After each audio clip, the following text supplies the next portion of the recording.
This conference will now be recorded. Well, we're still waiting on Charles. He said he'd be here. Give him another minute.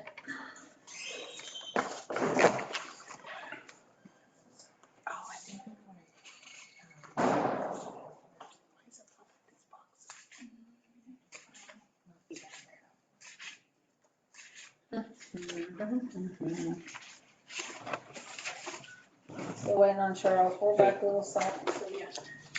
I hate this bench.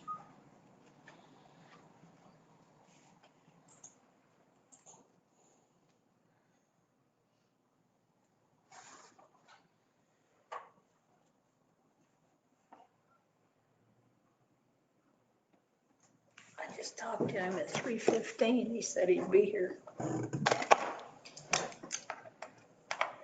Well, it's 4:01.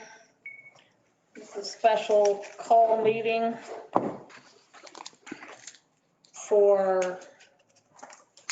to talk about water lines, water main breaks.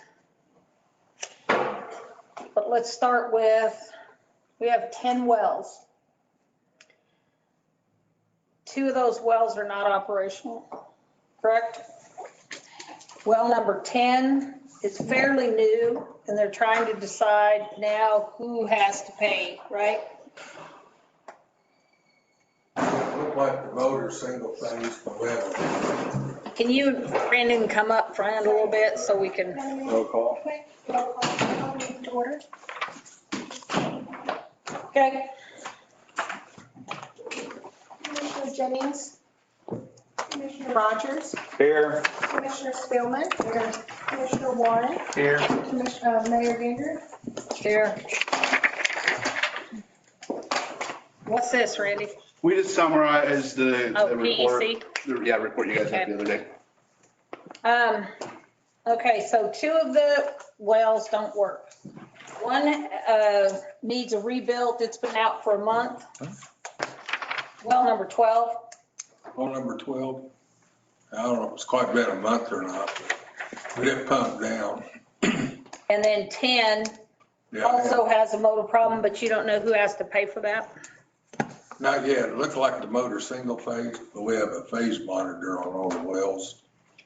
So if it dropped a leg, it wouldn't have started. So now we got to pay for an electrician to come check the phase monitor. We can let them know whether Lane has to pay for the motor rewind or redo. Oh, so it's a rewind motor? You just put it in? Yeah. Okay. It was actually a used motor. Yeah. New motor's pretty hard to find. Yeah. What about the other motor, or the other well? You gonna have to acidize it, or? Yeah. Acidize and corn, that super corn. Yeah. I hope that's what it is. It's one of the wells Clark drilled back in 1990. They drilled the small hole, and I just had to put half a gravel pack. That's why I'm always such a stickler about drilling the big hole and getting the bigger screen. Yeah. What size of hole is that? Yeah, so it's be a 24-inch hole. What, and our other ones are 36? Yeah, we drilled 36. Yeah. Okay. Okay, so if we lose another well, while we're still working on fixing these 2, we could be in a bad situation, right? Yeah, that'd be rough. Okay, so Well, we have- how many wells do we need? Do we need another couple of wells drilled? Well, we need to offset some of the ones we have. Okay, and tell me what that entails. Okay. It entails go within like 120 foot of existing well. Then we just go ahead and drill another well, plug the old well, and then we're on the new wells. Okay. Sometimes it takes 2 years to get one done. And 2 years because of paperwork? The Or 2 permitting. years? Yeah, that's part of it. Not a chance we could drive up there and ask them to stamp it while we're standing here? No, there's a little more to it. Yeah, we got to drill a pilot hole. Well, remember when I told you, thanks to Clint Michigan, we can drill an offset 100 foot away from the existing well. An engineer still has to send a letter to KDHE that the water is compatible with the rest of the water.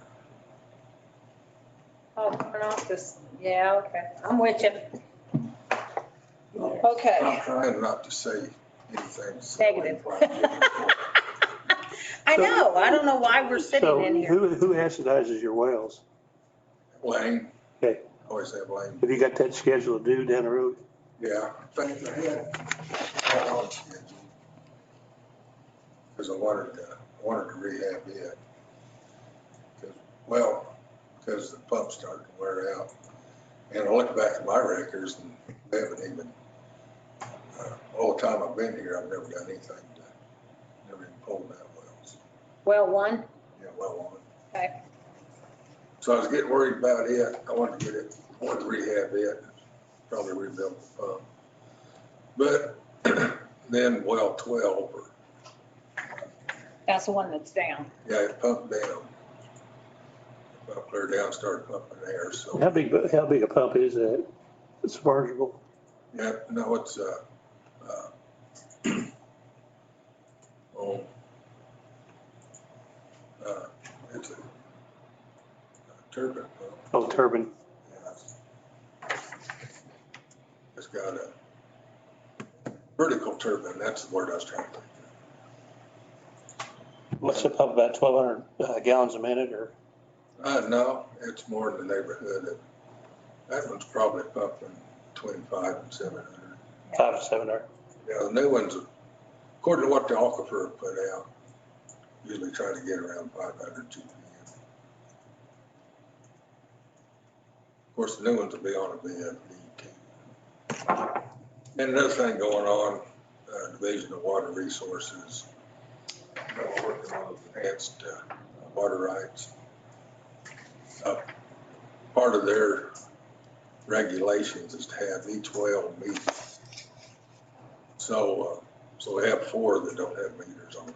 What it is, the old well houses are too small to put in a meter and get all the straight pipe requirements for the meter. But they're letting us do that as the offset. But, yeah, probably with the enhanced water rights, they'll be wanting to come to inspection. But already notified them that, scheduled for offsetting those 4 next day. So. Okay, so Rod, are you drawing from the wells around 25 to 3,000 gallons a minute? How much are you drawing from the wells when everybody's doing their job? Well, it matters how much water you need. Because on the SCADA system, they'll put a priority, and then according to how much water's in Bryant, it'll actually turn wells on and off. SCADA did that itself. So as far as I can look at how much we pull off each day. Well, when we had the big water main break on Summit, about the 300 block of South Summit, they came down and said, we only bring in this much water and now this much water is going out. And we're at the level where we stay even, but now we're losing with this big water main break. Yeah, sometimes that happens. Right.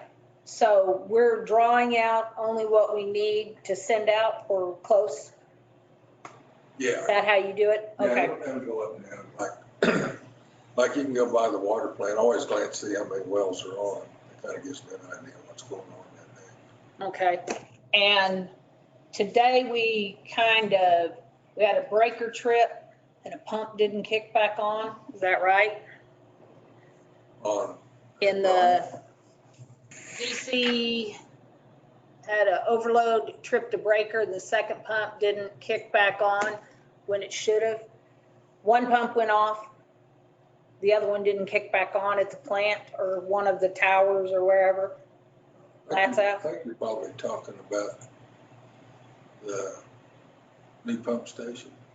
The DC something overload tripped, and it tripped a breaker, and the second pump didn't come back on, so they kind of had a little hiccup there this morning, which they were trying to recover from at the water plant. That would have been well pumped up to golf.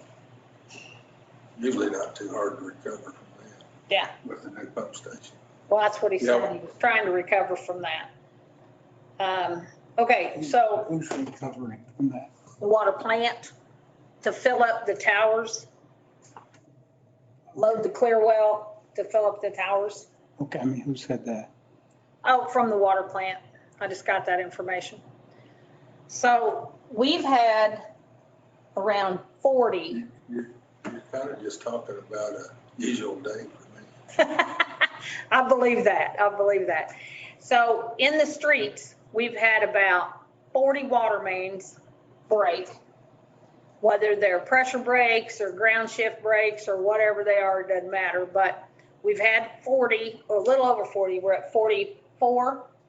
Yeah, somewhere there. Roughly, since January 21st. I've looked back on some records. I've called throughout the state to find out. I've sent pictures, and they're telling us they're pressure breaks, that their pressure coming into that pipe's breaking it. We know the cast iron's old. We know it has to be replaced. That isn't going to happen in a week or a month or 15 years. Yeah. But we need to figure out what the problem is so we can stop it. There's no one to blame. We just need to figure out if there's something we can do. So I know you and I talked about the pressure relief valve down on Radio Lane. Brandon went down, took pictures of it. It's a confined space.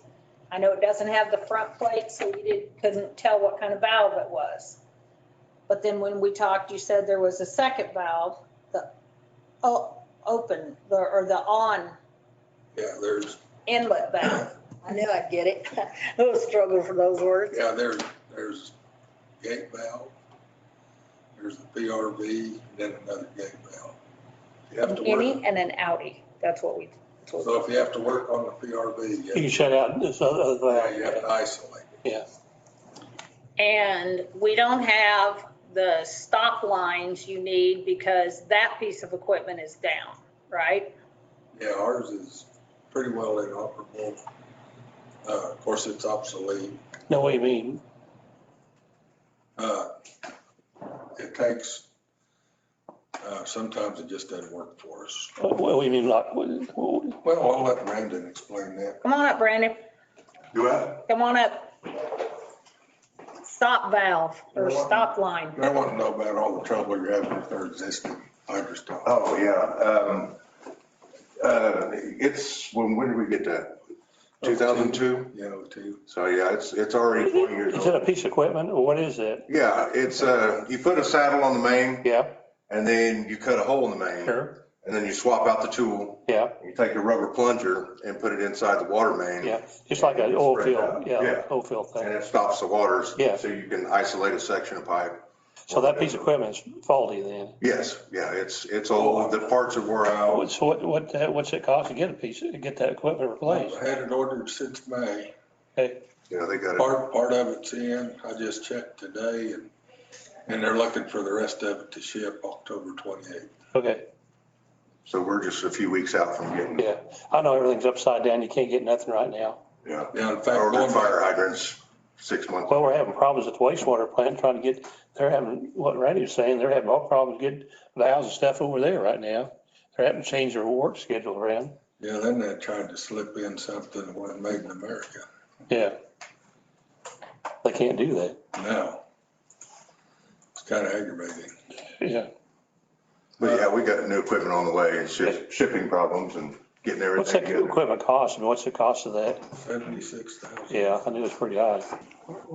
Why can't we use that imported parts and understand. Because of the SRF. No, we're talking about the wastewater plant. We can't use American products on that, Can't use anything but. yeah, American products. Cause, Federal dollars, so we have to use American steels. okay, What's that called? What's that called? foolishness. American infrastructure or something or another. Oh, they've been doing the American steel thing for Yeah, years. American steel, yeah. Okay, so on the pipes, that are breaking, they're breaking all over town, right? It's not one location, but it's all on the high side, not on the low side, is that right? No, it's on the low side. It's on the low side, not on the high side. Right. Where is the low side and the high side? Okay, the low side is the high service pump zone. That's the zone. See, the low is the high, that's what I was saying. Well, yeah. Pump station at the water plant is the high service pump station. Okay, Because it actually does pump enough to furnish water. But, so it's pressured by Bryant Tower up by my office, Bryant Standpipe. That's, as a rule of thumb, that's pretty well from Radio Lane south. North pressure zone, which is pressured off tower, elevated tower up by Creekstone. That's pretty well from Radio Lane north. And then east of the Walnut River is the east pressure zone. It's pressured by pumps with a 100-matic tank to take the hammer out. okay. So we have three different pressures. So you and I talked and you thought maybe it was happening that we were getting hammered. We were getting water coming from two different directions and hitting sometimes. Yeah, and when that really happened was when we shut in for the 14 at 2nd Street. Okay. Now that we've been having breaks since July 21st, and I'll turn to Brandon, but since we've been having, you guys have done an amazing job to get out there, and it doesn't matter what hours of the day or night, they're there, you're there. I mean, it's a, That's okay. yeah. Are you seeing any kind of a pattern, or is there something that can be done from the city side, something that needs to be done? Not, To it get just this- seems to be random. I mean, north, south, east, west, but they're all in the high service zone. So, We've only had one break north of Radio Lane, which is the high pressure zone.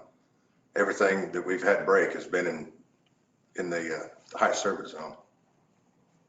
But it's random. It's here, there, everywhere, down south, west, north, and I've been out on, so is Commissioner Spillman, on several of the breaks, and you've said, these are high pressure breaks.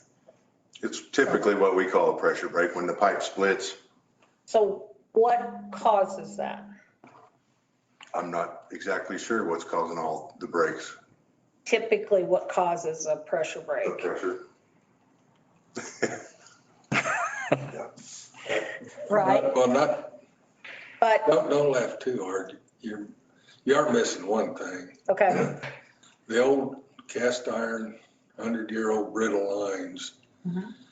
are not able to stand up to system conditions, which are just normal system conditions that happen, furnishing water all around town. right, some, So you're saying, I'm hearing high pressure zones. I'm also hearing high service zones. Yeah. Two different things, right? Correct. Yeah, we don't want to confuse you, Charles, but the pump station at the water plant is the high service pump station. Okay. But the north zone is actually a higher pressure than the lower zone. But we're having more problems in high service areas Correct. Yes. than we are in high pressure areas. Yes. Okay. Yeah, to give you an idea, you kind of want to visualize it. At the bottom of Bryant's standpipe, it runs about 30 pounds of pressure. The bottom of the elevated tower, golf tower, it runs about 60 pounds of pressure. So that's the difference. That's why we have to have two zones. Because if we tried big stone, when we had the main break at 8th in Kansas, they lost about 30 minutes of killing because the pressure dropped below 30 pounds there. They can keep their boilers going and everything till it hits 30 pounds. I mean, I'm just, I know, I'm confused now. no, I'm sorry. I'm not. I'm just trying to say, sort that the problems, the failures are at the high service zones, Correct. not so much the high pressure zones.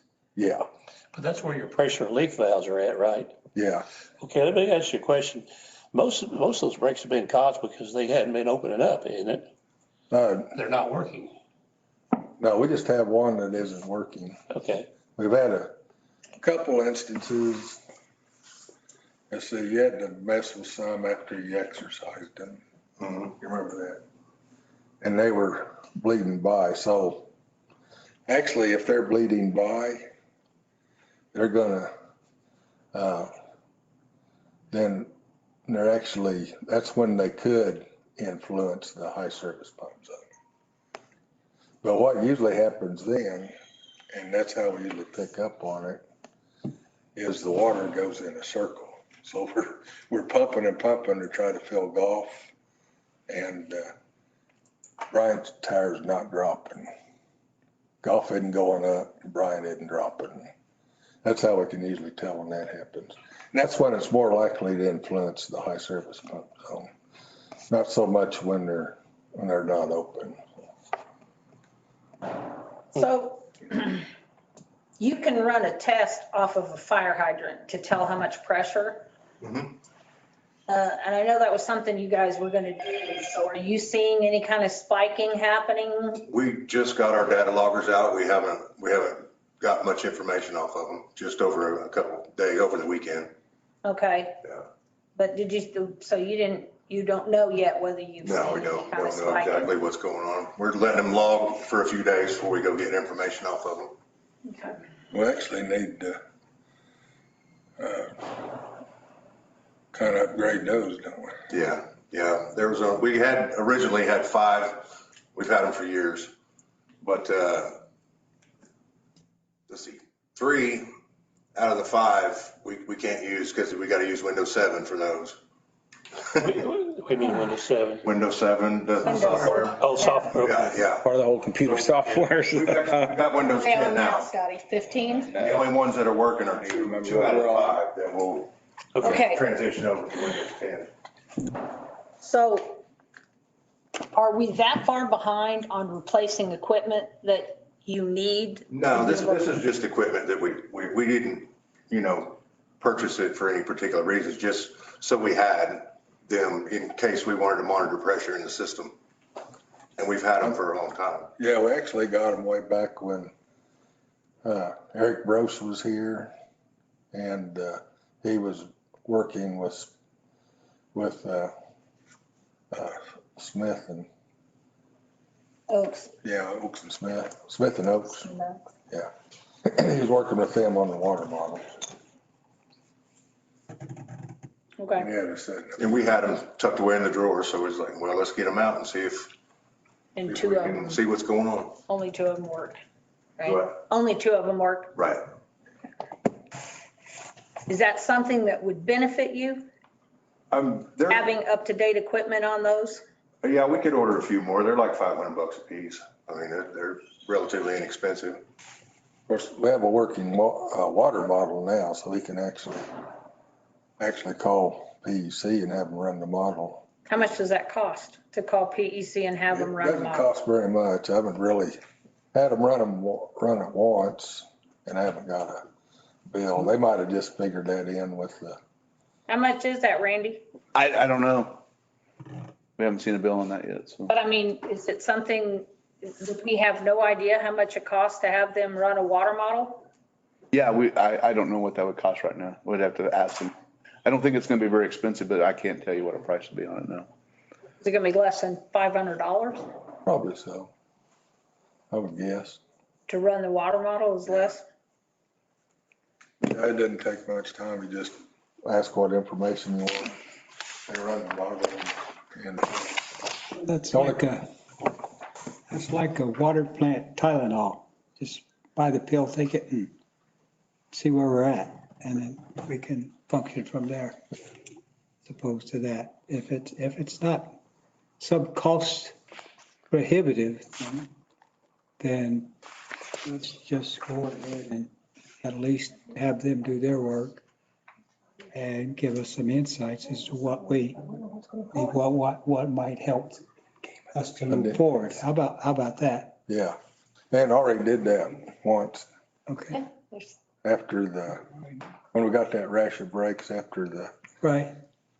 the second Kansas break. Had them run it and it basically came back. There wasn't any pressure problems. Kind of came back to ground movement and old brittle cast iron pipes. Right. I mean, well, those things are they're contagious. A catastrophic failure of a system in use is always going to find other weak links. And so you're going to have boom, boom, boom. But I think we had seems like we had a midsummer report that said we were at like 30 plus. And then we've slowed down on those. So it looks like we're dampening the problem right now. And we're at a spot where we could do something like have PEC just do the model, give us some path forward type thing and move in that direction. Am I talking? Yes, I got a crazy? copy of that. Maybe I am. Maybe You can refer to this. I, We're in the process of trying to get that release valve fixed. So I mean, we're doing what we can do. What else is there for us? We've only got one relief valve that's not working. Yeah, I know, that's what I'm saying. So we got, and the parts are on the way. So I mean, that's going to be solved. Then, and if we're solving issues, it's not the pressure release valve. So we're still back to just, What is it? so I mean, yeah, Can we that's the bring thing. So in- what, A few weeks ago, we asked CareWA or asked I know Randy it's to not have you you. guys come in. I know it's not. So I'm just, Release valve, what's they only let pressure out of the not north going to solve zone. the problem probably tonight. And it's only a single, Yeah, but we Take-away check. can still, Yeah. it only lets it out of the high zone to the high surface zone. yeah, but you'd like to take it out of the equation. Yeah, that's what I'm saying. Is it? Yeah. Yeah, I agree. But, It's been off since Ron, January. you Yeah. said you talked to Darren from CareWA. yeah, When is he coming down? I haven't heard anything back yet. Okay, I'll have to bug him again. okay. But he said he was gonna talk to Elmer. Elmer's the one that probably makes the decision on All right. who will send and all that, so. Well, there's always a reason that something is happening in excess. Once in a while, every so often. I mean, there were times when you guys didn't have a break for 10, 12 days. What was it? Just a few years ago, I remember doing a yearly report. We only had like 23 the whole year. The whole year, yeah. So when you have a series like this, there is a reason for it. We just don't know what the reason is. So, It's kind of pointing towards the drought and Well, the drought and the shift, the crack in the ground stuff, shift. I think Winfield, somebody said up there, they're having difficulties with their water breaks too, so. not near the number we are. And I got a vendor that they don't have does as many cast pipe iron lines. and fittings and stuff. He shows up every Monday and he tells me that the other towns are having similar issues, but they're just not quite as extensive as ours. Right. Yeah. So, So we're not alone. He says it's mostly down along the southern state line. well, He mentioned several towns, but I don't remember the towns. he so you told. don't need us to allocate any money to you additionally to buy equipment to get the problem stopped? No, but we sure, we sure need to start budgeting to start changing cast iron lines. Well, according to our recommendation from PUC, we want to start with where there's a rash of main breaks. And Brandon put that together on a map. And so that's where we want to start at. And then after that, it says go from smallest to largest. So start changing out 4-inch 4-inch cast to iron. 8, right? Yeah, start changing out 4-inch cast iron and move our way up. Did you But we just, have to come up with a number we're going to budget every year and do. So did you just order 2 pallets of replacement pipe? Is that all 8-inch? The clamps we put on the pipe, yeah, I've ordered 2 pallets worth since all this started. Okay. They hadn't come in yet. Oh, yeah. It's in, Yeah. yeah. But is it, Just to restock, luckily we had a lot in stock when all this, took off. Otherwise, we'd been scrambling. What trying about to our call water it down. pumps that, when you get a big break, are the water pumps working right? Or do we need to get more water pumps? I mean, to get the water out while you guys are fixing the leaks? We need a If better- the valves work right to where we can throttle it down to where our pumps keep up, then we're good. Okay. But if We do don't- run into spots where valves don't necessarily work right or, and we'll have to throw 2 pumps in there instead of 1. and then if it is a real bad leak and their pumps don't keep up, we can borrow the one from Tony. Do we on those old mains, that we're looking at, the areas that you're concentrating on, do we know where all the shut-off valves are at, or is that something we're gonna have to figure out? No, we know where everything's at. It's all Okay. on our maps and. Okay. Yeah. Well, I know there's some areas that you didn't know where they're at, or was that right or not? And you come across that every once in a while. Okay. It'll be on the map and it may not be there or Okay. vice versa. Okay. Yeah. We're working to improve that too, Yeah. Jay. We're starting a valve exercise program. in Okay. October. Okay. So Okay. do we need a contingency action in the event that we have another spate of breaks, a high volume of failures? Do we need something in place so that we don't have all saying, we need a piece of equipment that the cost exceeds the threshold, but we need to get it? Do we need to have that would be the thing. Do we need to have a contingency plan, a fiscal plan in place in the event that we have another? Well, Well, we pretty well have that. yeah. And what is that? Well, so if we're in an emergency and we need to expend funds, I have the authority to do that under an emergency circumstance. Well, I'm sorry, I didn't mean to cut you off, but functionally, that's where we land. What we don't want is we don't want to be 5 Negroes fiddling while the city is drowning, So functionally, if we have the physical infrastructure to address another run of catastrophic failure, then I think we are in a position. Now we can just say, spend it, get it, we'll figure it out along the Well, way. let me ask you this question. How many people's in your crew that fixes those lines? I mean, we got a 4-man crew, what is it? There's 10 altogether at the shop. We have a meter tech and myself, so there's 8 maintenance workers. Okay.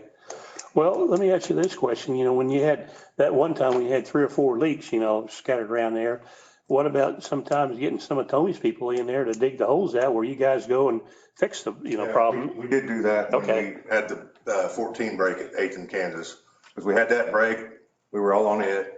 And then we had to pull a couple guys off and then go with some of the street guys. Yeah, 'cause Tony and his crew can dig those holes for you. All you gotta do is go in and, patch them up, fix them. Yeah. Well, it's, yeah, to a certain extent, but it's, you gotta wait on locates. And we're a lot of times digging around other utilities, especially gas lines. About everywhere we dig seems like there's a gas line in the area, so. Yeah, but There's a little bit, I'll let you, you dug a bunch of those. Yeah, say we get a break right now, we just hear about it. So we call it in to 811 to dig safe. Right. They've got 2 hours to respond. Okay. So it might take up to the whole 2 hours, just depending on where they're at. They could be in Winfield, Wellington, Wichita, wherever, but they've got 2 hours to respond, so It's there's, 24 hours, right? right. Okay. Yeah, and by the time they get there and get all their utilities marked, you know, we might have already burned up 2-3 hours just waiting on them. Mhm. So that's worst case scenario. Sometimes they're here within 30 minutes. But he was asking about Tony's guys digging for you. Oh, yeah, they already have done that. Yeah, they do, and they that run one across day. the same problem too. They know where the gas lines are and all that Yeah. stuff. They call Dig Safe for all their stuff too. So, I was just trying to figure They've been out, right behind us. yeah, where you guys can get help, you know, because there's the days that you were 24 hours, you know, I mean, you guys working 24 hours a day, that's just way too much, you know, where his crew could come in, you know, and then they have to drop something else. But these water lines, these breaks are critical, you know, for Creekstone and getting this water, you know. So it would shut them down or Campac or whatever. So you worked the 14 at 8th in Kansas, and you had another one.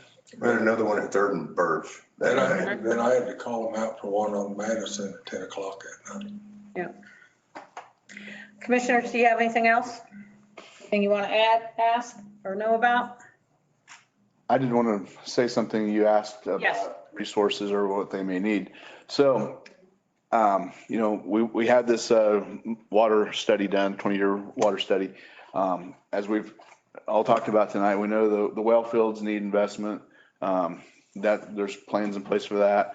We know that the treatment plant by 2037 is going to need to have some expansion to it to keep up with growth at Creekstone, if not sooner. We also know that the water distribution system needs significant investment over the next, 20, 30, 40 years.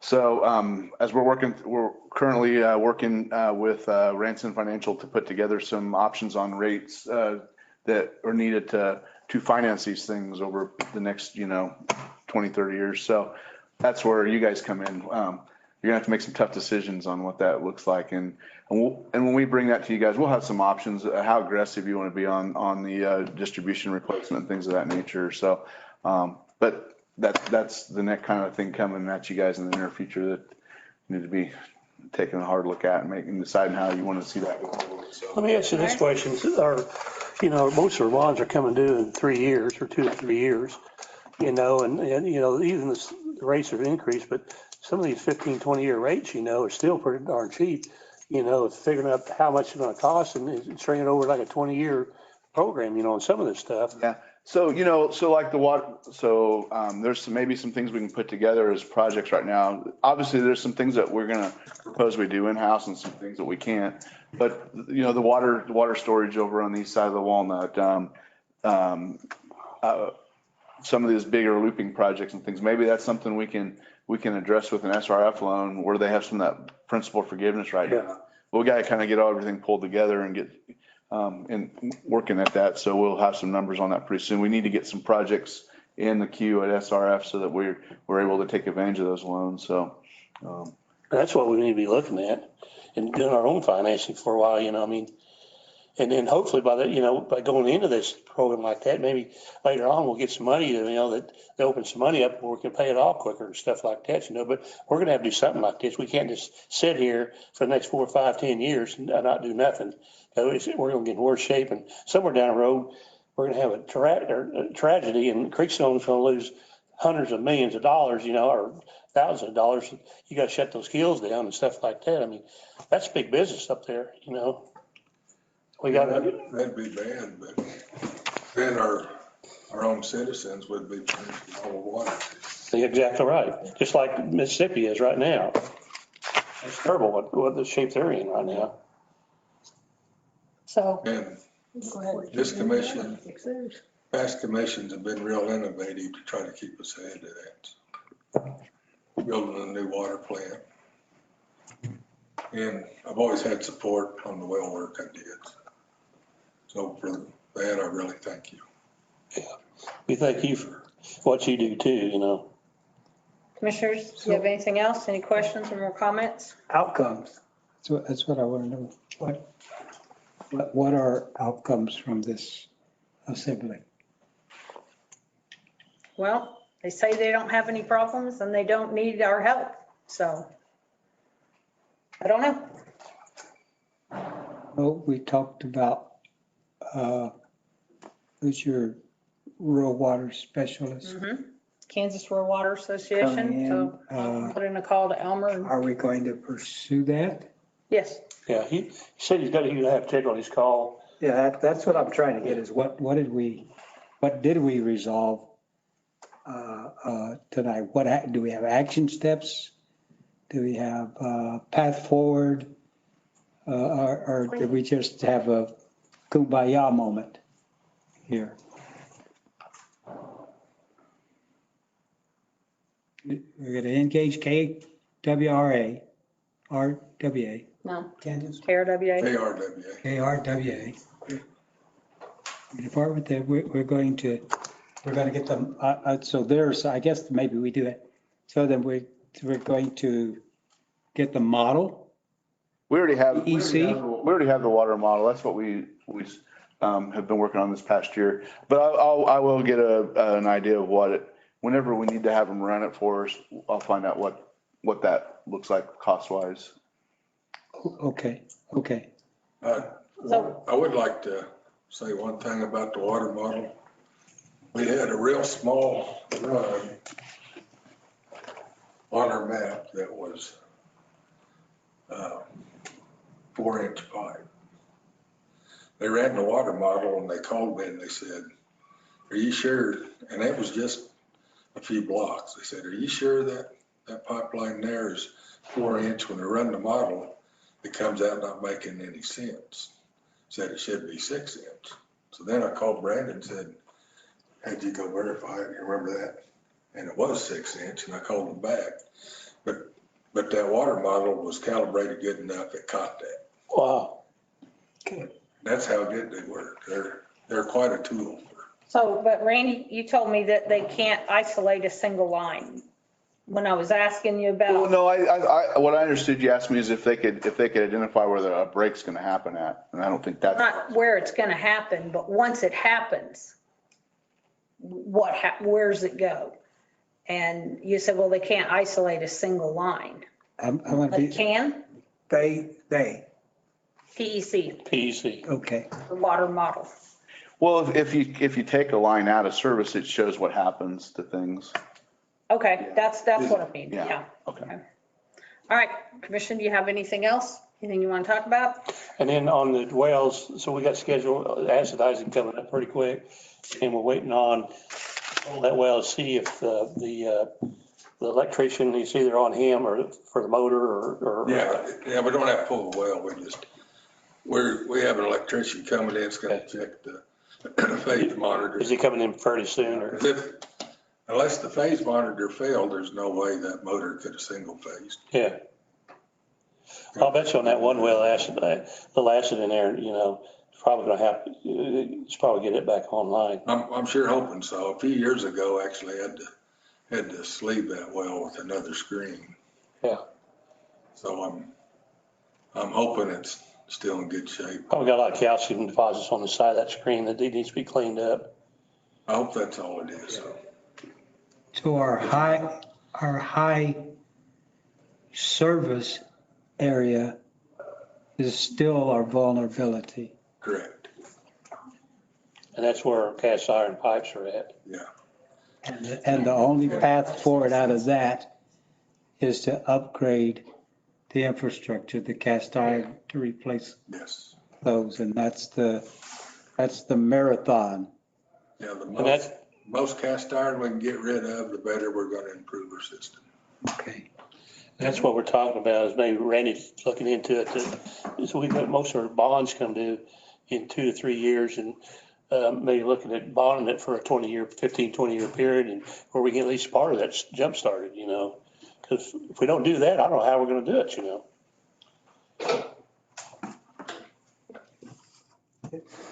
Anything else, Commission? We'll be doing more brainstorming as we Yeah. go along. So. Okay. Is there any chance at all trying to stay away from the politic of it all, but the infrastructure, the federal infrastructure bill, that we could lobby, if you would, for support from our congressional delegation before we, we get excited, people get excited, we get responses when you have catastrophic failure. We just don't seem to be able to get people excited about preventive actions. I'd love for us to be preventive in what we do, and maybe if we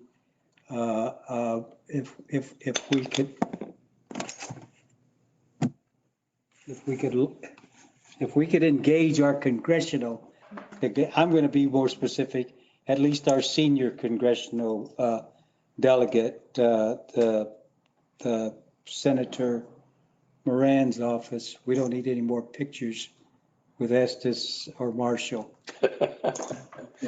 Who needs to fly to DC to get a picture with the congressional, but we do have somebody that knows their way around Washington, DC, that might be a meaningful advocate for us on that. Is there in our letter writing campaigns, would that be something that would be beneficial? We could perhaps have staff work and orchestrate something that the mayor could sign off on and Maybe all the commission. yeah. Yeah, so we've been following as much as we can because it's really kind of and Nick's been spending some time on webinars, watching this stuff all kind of unfold. But the infrastructure dollars are, they're still trying to figure all that out, and it's kind of in flux. But from what we're seeing, most, and I'm not saying we don't reach out to them and ask, but most of what we're seeing out there is more on a regional basis. They're trying to get regional collaboration on water, big regional projects on things. So. But other than the direct funds coming to the state for the SRF program, that seems to be where they're putting most of that direct money. And then a lot of funding is going to the lead and copper things that Rod's working on now. So we may be able to get some money on the lead and copper piece as well. So depending on what the need ends up being there. That's another thing that Rod hadn't even brought up is the inventory, and he's up to his, I don't know, is it over your head or? No, there's a couple things. What I was gonna do is to reiterate what you just stated, Charles, is on our end, we jumped through lots of hoops for regulations that make us look good enough to be eligible for some grants and loan money. So that's all going on too. And then as far as Brandon's personnel, part of that is asset management to have in place. So we can be eligible for some loans and grants. Okay.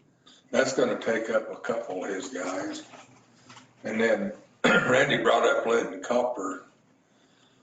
This, besides just our system, we have to try to identify lead on the customer side too. Yeah, let's don't bring that up. Yeah.